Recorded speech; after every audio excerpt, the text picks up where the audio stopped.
Subscribe करा महानुभाव प्रतिपंथ चॅनलला व बेल बटन अवश्य दाबा लेटेस्ट नोटिफिकेशन प्राप्त करण्यासाठी।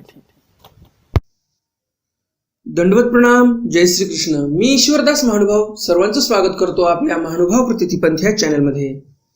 आजच्या या सत्रामध्ये तुम्हाला श्री दत्तात्रय महाराजांनी दैवल्य ऋषीचा गर्व कसा हरण केला ही लीळा तुम्हाला ऐकायला मिळणार आहे।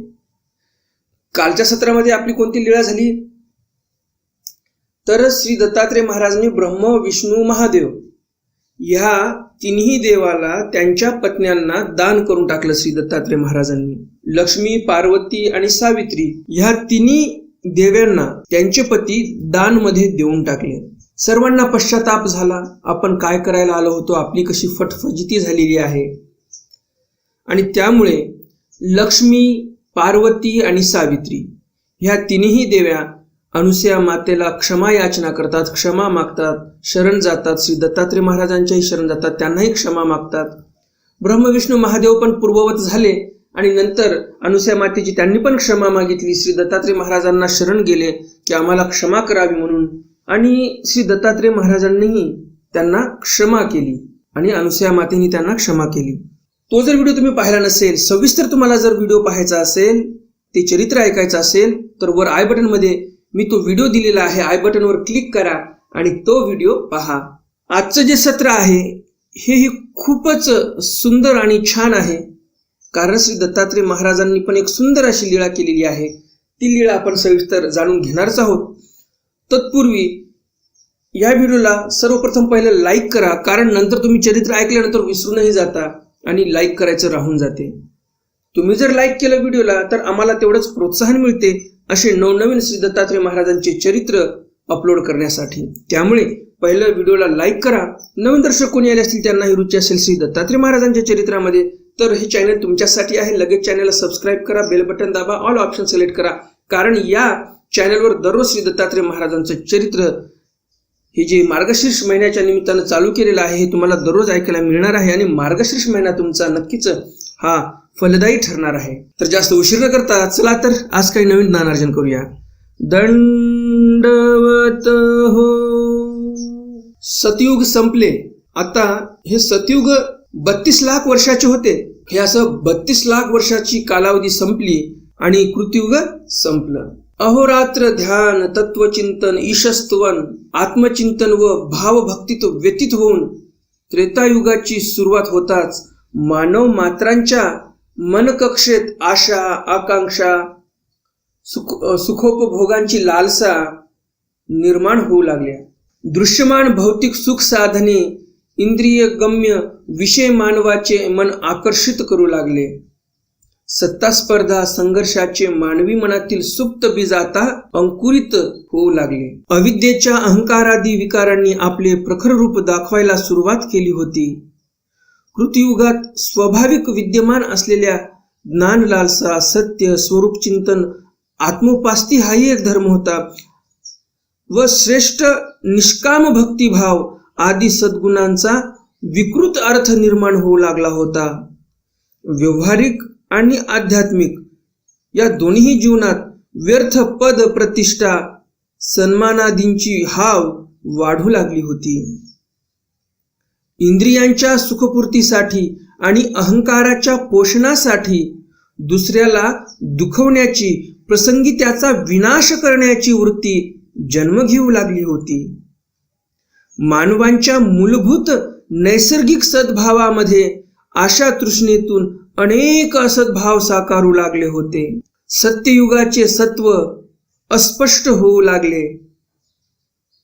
त्यामुळे अध्यात्मप्रवण ज्ञानदर्शी ही मानव समाजाच्या या अवनीतीची दशा पाहून व्यथित होऊ लागले होते। अशा त्या संधी काळात श्री दत्तात्रय प्रभूंना जीवोद्धार करण्यासाठी, या जीवोद्धारणाचं कार्य करण्यासाठी आणि मानव मात्राला आत्मकल्याणाचा मोक्षमार्ग दाखविण्यासाठी कर्मभूमीमध्ये येण्याची प्रवृत्ती झाली। श्री दत्तात्रय महाराज कोणाला निमित्त करून कर्मभूमीमध्ये आगमन करतात हे आपल्याला या दैवल ऋषीच्या गर्वहरणाच्या लीळेमध्ये आपल्याला ते व्यवस्थित समजणार आहे. हे जे देवल ऋषी होते यांचंच निमित्त ठरलेलं आहे. श्री दत्तात्रय महाराज यांच्याच निमित्ताने नांदेड जिल्ह्यातील माहूर गड इथे श्री दत्तात्रय महाराज येतात. सह्याद्री पर्वतावर देवल ऋषींचा आश्रम होता. देवल ऋषी हे एक अत्यंत तप संपन्न व तेजस्वी ऋषी होते. इहलोकीचे तथा परलोकीचे भोग अनित्य आहेत हे जाणून त्यांनी त्या परात्पर परमेश्वराकडे धाव घेतली आणि त्या परात्पर परम ऐश्वर्यवान शक्तीलाच प्राप्त करण्यासाठी त्या परमसत्याचा साक्षात्कार व्हावा म्हणून घोर तपश्चर्या सुरू केली. त्या तपसाधनेत त्यांना अनेक शक्तींचा साक्षात्कार होत गेला. जी जी शक्ती प्राप्त झाली तिला तिला आपल्या अधीन करून त्यापेक्षा ऐश्वर्यादी सामर्थ्याने श्रेष्ठ शक्तीला ते जाणत गेले, प्राप्त करत गेले आणि तिला अधीन करत गेले. त्यामुळे त्यांना फार गर्व झाला. मीच या जगात सर्वश्रेष्ठ आहे असा अहंकार निर्माण झाला. त्यामुळे ते सर्व ऋषी मुनींना तथा देवदानवांना तुच्छ समजू लागले. हेतू हा की जर कोणी सर्व समर्थ नियामक जगाच्या निर्मितीची ज्याच्याकडे ताकद आहे, जगाच्या निर्मितीचे निमित्त कारण अशी मुक्त शक्ती असेल तर तिचा शोध लागावा आणि म्हणून असं त्यांनी एक वागणं चालू केलेलं होतं. सह्याद्री पर्वतावर देवल ऋषीने आपल्या शक्ती सामर्थ्याने एक लिंग स्थापन केले. दररोज देवल ऋषी काशीला गंगेवर स्नानासाठी जात. स्नान संध्या आटोपून गंगेची मुठभर वाळू घेऊन येत. नंतर पूजाद्रव्य घेऊन लिंगावर त्या अदृष्ट परात्पर परमशक्तीचा भाव मनात धारण करून मुठभर आणलेली वाळू स्थापन करीत आणि आपल्या शक्ती सामर्थ्याने ते लिंग 3.5 हात वाढवीत. मुठभर वाळू टाकीत आणि 3.5 हात लिंग आपल्या सामर्थ्याने ते वाढवीत. वाढलेल्या लिंगाची पान फुले गंधाक्षता वाहून पूजा करीत बेलांचेही पाने ते वाहत आणि दुसऱ्या दिवशीच्या अरुणोदयापर्यंत तिथे ध्यानस्थ बसून अनुष्ठान करीत. महादेवाच्या पिंडीवर पाने कोणते वाहतात तर बेलाचीच पाने वाहतात. हा त्यांचा नित्यक्रम होता. असे अनेक वर्ष निघून गेले. दररोज 3.5 हात वाढत असलेल्या लिंगाने आकाशाची उंची गाठली होती. त्या लिंगाच्या जवळ 12 कोस पर्यंत प्रज्वलित अग्नीची दाहकता पसरली होती. देवलाशिवाय त्या लिंगापासून 12 कोस पर्यंत पाखरूही फिरकत नव्हते. माणसं तर दूरचीच गोष्ट आहे, पाखरूही आकाशामध्ये फिरत नव्हते 12 कोसाच्या त्या आतमध्ये. यक्ष किन्नर सुरगण ऋषीमुनी सुद्धा देवलाच्या या अघोर तपाने भयभीत झाले होते. देवलाने सृष्टीच्या विनाशाचाच हा उपक्रम आरंभिला की काय असे सर्वांना वाटू लागले. देवल ऋषीचा वाढता तपप्रभाव आणि अहंकार पाहून समस्त ऋषीमुनी सुरगण सचिंत झाले. सर्वांना चिंता सतवायला लागली. स्वर्गात एका विशाल धर्मसभेचे आयोजन झाले. ब्रह्म विष्णू महादेव या सर्वांकडे देवल ऋषीची तक्रार सांगण्यासाठी त्यांचे ध्यान करताच तिन्ही देव प्रकट झाले. इंद्राने देवलाची कथा कथन केली.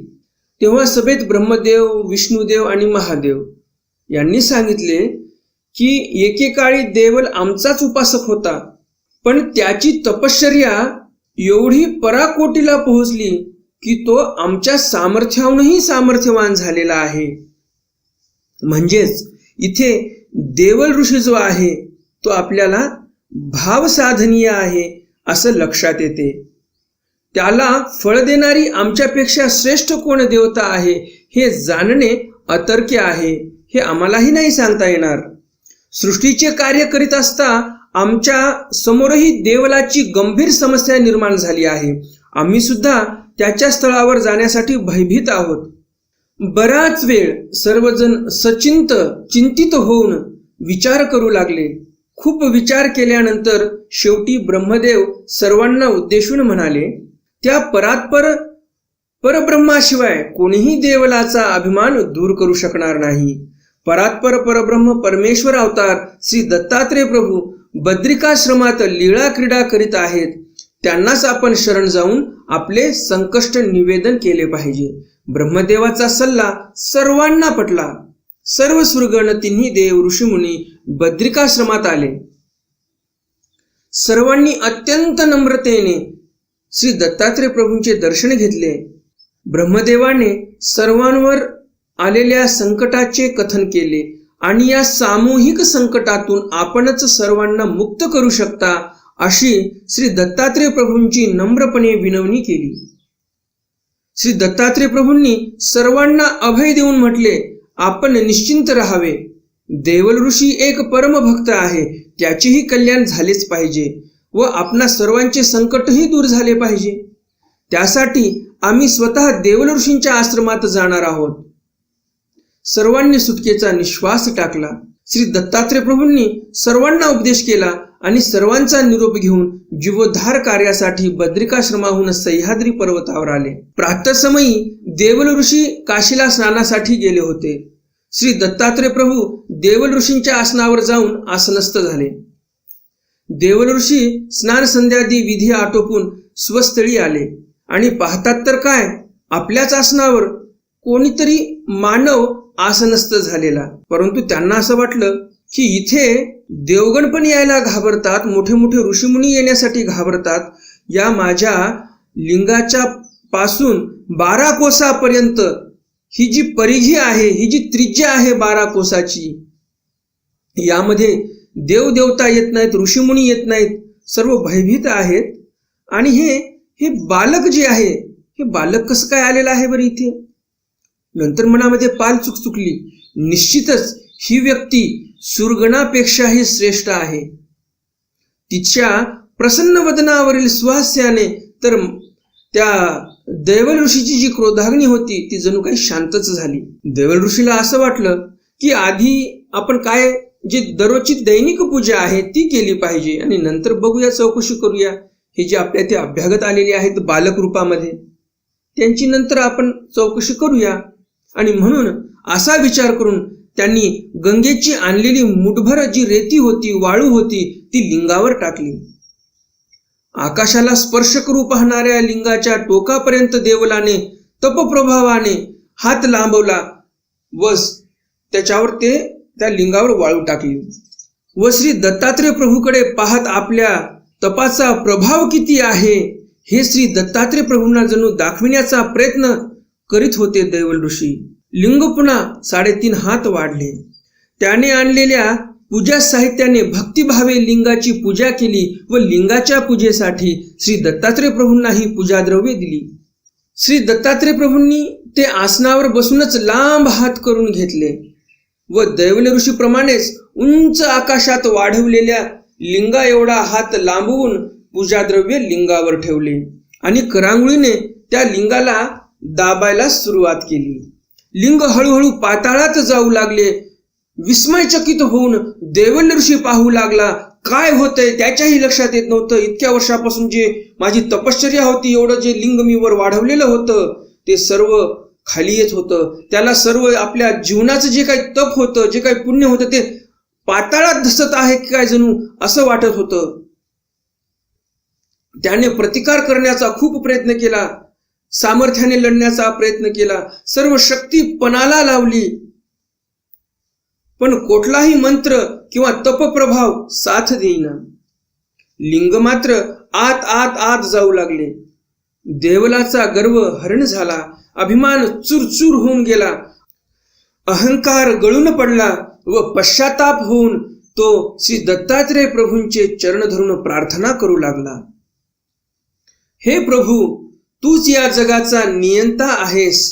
तुझ्यासमोर कुणाचाही प्रभाव टिकू शकत नाही. हे दयाघना, मी आता तुला अनन्य भावे शरण आलो. तूच माझे रक्षण कर. मी तुझाच भक्त आहे. हे जाज्वल्य लिंग पूर्णपणे पृथ्वीत तू दडपून टाकलेस. निदान थोडे अवशेष तुझ्या दर्शनाची साक्ष म्हणून तरी राहू दे. अशी लीन होऊन देवल ऋषी प्रार्थना करू लागले. तेव्हा श्री दत्तात्रय प्रभू प्रसन्न झाले व 3.5 हात लिंग पृथ्वीवर शेष राहू दिले. देवल ऋषींनी भक्तिभावाने श्री दत्तात्रेय प्रभूंची पूजा अर्चा केली, स्तुतिस्तवन केले व श्री दत्तात्रेय महाराजांच्या तो अनन्य भावे शरण आला. श्री दत्तात्रेय प्रभू देवल ऋषींवर प्रसन्न झाले व त्याला वर मागण्यास सांगितला. तेव्हा देवल ऋषी आनंदातिशयाने म्हणाले की हे देवा, तुझा सतत सहवास मला घडावा, तू नेहमी येथेच राहावे व मला तुझ्या सानिध्यातच ठेवावे. तेव्हा श्री दत्तात्रेय प्रभूंनी तथास्तु म्हणून त्याला शांत केले व सह्याद्री पर्वतावर निरंतर वास करणार असा वर देवल ऋषीला श्री दत्तात्रेय महाराजांनी दिला आणि दररोज आम्ही इथे निद्रेला येऊ असाही वर दिला. जाज्वल्य लिंगाचा दाह शांत झाल्यामुळे देवांगणांनी श्री दत्तात्रेय प्रभूंवर पुष्पवर्षाव केला. ऋषीमुनी आनंदित झाले. फार मोठे संकट आता टळलेले आहे. देवाच्याही देवाने ते संकट निवारण केले आहे. म्हणून श्री दत्तात्रेय प्रभूंच्या लीळेने पवित्र झालेल्या लिंगाला देवदेवेश्वर नाव देऊन सर्वांनी श्री दत्तात्रेय प्रभूंची महापूजा केली. देवलाची सर्वांनी स्तुती केली. तेव्हापासून श्री दत्तात्रेय प्रभूंचा निवास सह्याद्री पर्वतावरच झाला. अत्री अनुसया माता पण सह्याद्री पर्वतावरच राहू लागले. त्याचप्रमाणे अनेक ऋषी मुनींचा निवास तेथे झाला. जीवोद्धार कार्याची तळमळ, अधिकारी भक्तांना अमोघ दर्शन, वेळोवेळी अवतार धारण करून जीवांना दान प्रेम देणे, विद्यादी दान देणे, दुःखातून मुक्त करणे, सुख फळास पाठविणे आदी कार्य श्री दत्तात्रेय प्रभू करू लागले. दर्शन मात्रेच ज्ञान तथा उद्धार ही अपूर्व प्रवृत्ती श्री दत्तात्रेय प्रभूंनी स्वीकारली. भक्त देवल ऋषींचा गर्व हरण केला. भक्त देवल ऋषींच्या विनंतीस मान देऊन श्री दत्तात्रेय प्रभू माहुरगडावरच निवास करू लागले. कर्मभूमीतच जीवांचा उद्धार होतो म्हणून आपल्या जीवोद्धार कार्यासाठी श्री दत्तात्रेय प्रभूंनी कर्मभूमीचा मध्य भाग असलेल्या सह्याद्री शिखरी वास्तव्य निश्चित केले. पण इकडे बद्रिकाश्रमाला असलेल्या ऋषीमुनींना मात्र श्री दत्तात्रेय प्रभू वांचून काळ कंठवेना. तेव्हा त्यांनी श्री दत्तात्रेय प्रभूंना विनंती केली. अश्वलायनादी ऋषी म्हणाले, हे प्रभू, आपण इकडेच निवास कराल तर बद्रिकाश्रम आम्हास सुने सुने वाटेल, आमची दानचर्चा ठाकेल. तेव्हा आपण बद्रिकाश्रमाशी चालावे. तेव्हा त्यांच्या विनंतीला मान देऊन त्यांचा भाव पाहून श्री दत्तात्रेय प्रभू म्हणाले, आम्ही तुम्हास शास्त्र कथन करण्यासाठी नियमित येऊ, प्रतिदिनी प्रातःकाळी तुम्हास भेटू असे अभय दिले. तेव्हा बद्रिकाश्रमाला राहिलेल्या सर्व ऋषी मुनींना संतुष्टी झाली, शांत झालं त्यांचेही मन. त्यांनी मंगल वाचेने श्री दत्तात्रेय प्रभूंचे स्तुतिस्तवन केले आणि महापूजा करून बद्रिकाश्रमास परत गेले. तेव्हापासून श्री दत्तात्रेय प्रभू प्रतिदिनी बद्रिकाश्रमला पुराण श्रवण करण्यासाठी, कथन करण्यासाठी, शास्त्रकथनासाठी जाऊ लागले आणि सह्याद्री पर्वतावर अत्री अनुसया माता यांच्यासोबत तिथेही राहू लागले आणि जे वर दिलेले आहेत भक्तांना ते पूर्ण करण्यासाठी इतरत्रही प्रवास करायला लागले. तर हे श्री दत्तात्रेय महाराजांचं चरित्र तुम्हाला नक्कीच आवडलं असेल आणि अजून जर व्हिडिओला लाईक केलं नसेल तर लगेच व्हिडिओला लाईक करा. नवीन दर्शक कोणी आले असतील त्यांनी अजून चॅनलला सबस्क्राईब केलं नसेल तर लगेच चॅनलला सबस्क्राईब करा, कारण इथे तुम्हाला या मार्गशीर्ष महिन्याच्या निमित्ताने दररोज श्री दत्तात्रेय महाराजांचं चरित्र ऐकायला मिळणार आहे. तुम्हाला जर व्हिडिओ मिस करायचा नसेल तर हे चॅनल पहिलं सबस्क्राईब करा, म्हणजे प्रत्येक व्हिडिओची नोटिफिकेशन तुम्हाला येईल आणि सर्वप्रथम तुम्ही व्हिडिओ पाहू शकाल. तर भेटूया उद्याच्या सत्रामध्ये श्री दत्तात्रेय महाराजांच्या एका नवीन चरित्रासह.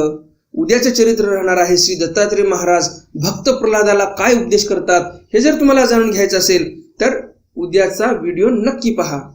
तर भेटूया उद्याच्या व्हिडिओमध्ये भक्त प्रल्हादाला काय उपदेश केला हे जाणून घेण्यासाठी. तोपर्यंत दंडोत प्रणाम. जय श्री कृष्ण. जय श्री दत्तात्रेय महाराज. दंड